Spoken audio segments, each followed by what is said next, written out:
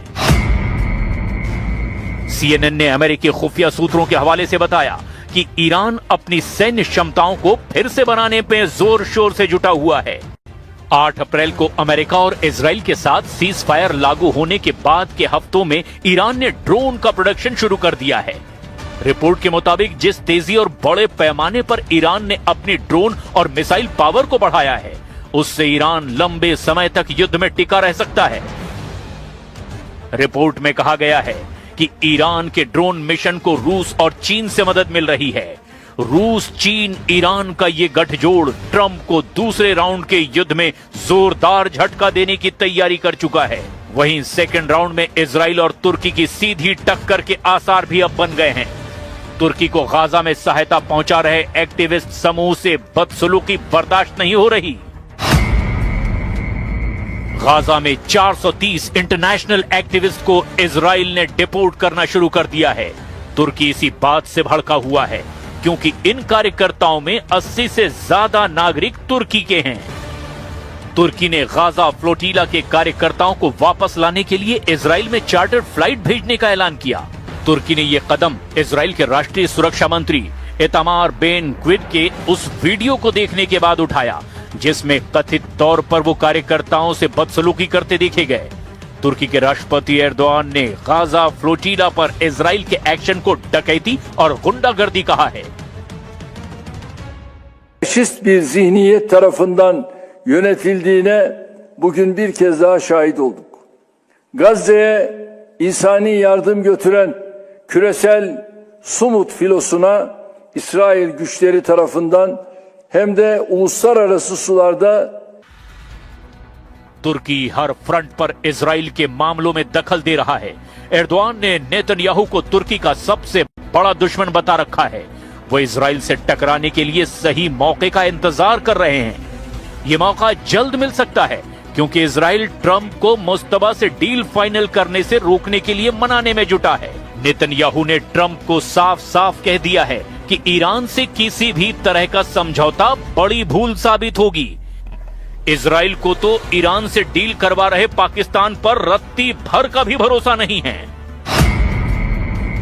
C14 news Israel के मुताबिक पाकिस्तान आर्थिक संकट का सामना कर रहा है क्योंकि उस पर $100 अरब का विदेशी कर्ज है। ऐसे में तेहरान और इस्लामाबाद के बीच एक सहमति बनी है। इसके तहत पाकिस्तान ईरान को अमेरिका से फायदेमंद समझौता करवाने में मदद करेगा।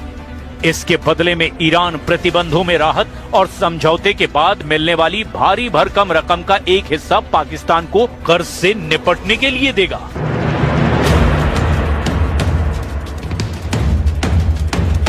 इजराइल ने आरोप लगाए हैं कि कर्जखोर पाकिस्तान किसी को भी ठग सकता है। ट्रंप को पाकिस्तान से सतर्क रहने की नसीहत देने के लिए नेतन्याहू खुद अमेरिका जाने की तैयारी कर रहे हैं। ट्रंप अगर इसके बाद भी ईरान से समझौता करते हैं तो नेतन्याहू अपनी अलग राह पकड़ लेंगे। वो राह युद्ध की है, जिससे तेहरान में तख्ता पलट मुमकिन हो सके, जिससे ईरान के एटमी खतरे को खत्म किया जा सके। मतलब इजराइल को दोबारा ईरान पर हमला बहुत भारी पड़ सकता है, खासकर तब जब अमेरिका उसके साथ नहीं होगा।